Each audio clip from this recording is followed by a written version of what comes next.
since my son Jed has MR, there aren't many things he can do. And until he was 7 years old, and I bought him the piano wizard for him, and there was practically nothing he could do. He was just totally locked in. It was like he was like this walnut shell that's solid, and I just couldn't make a crack at it. There was nothing that would penetrate in the sense that I can get him to learn something. He could speak a few words at a time, and that was about it.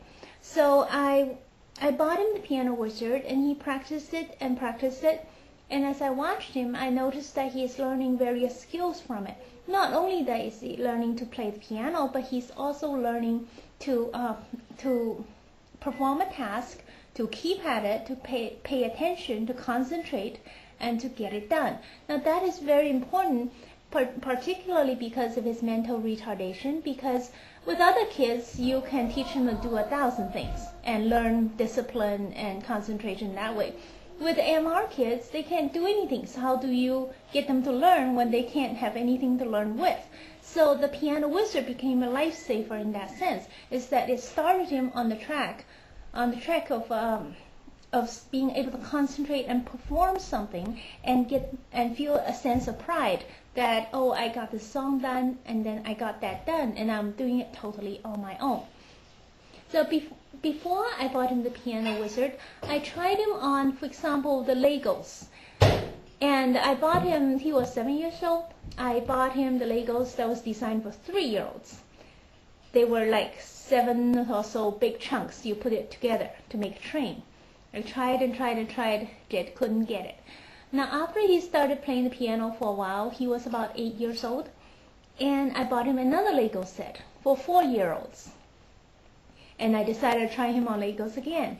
And I remember at that time my older son Mark, who was 10 at the time, saying to me, "Mama, Jed will never be able to do that."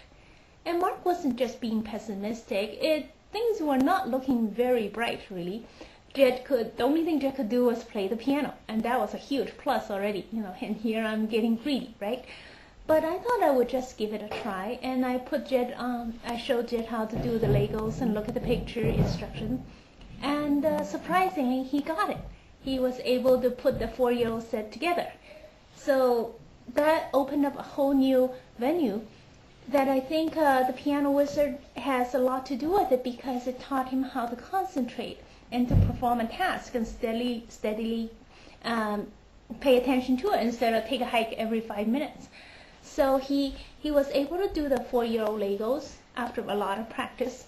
And then I moved him to the 5-year-old Legos and 6-year-olds, and the sets got bigger and bigger. It went from a set might have 50 pieces, 100 pieces, and went up to 400 pieces, and finally up to 1,000 pieces and even 5,000 pieces. I bought him the Lego Millennium Falcon, and it took us 2 months to do it.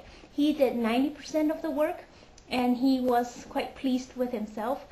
It was a lot of work, but it was totally worth it. And the whole time, it's like nobody can believe that Jed is doing this thing.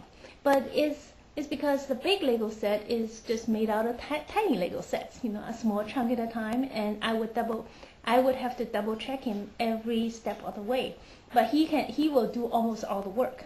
I would sit next to him and maybe read a book or look at my laptop.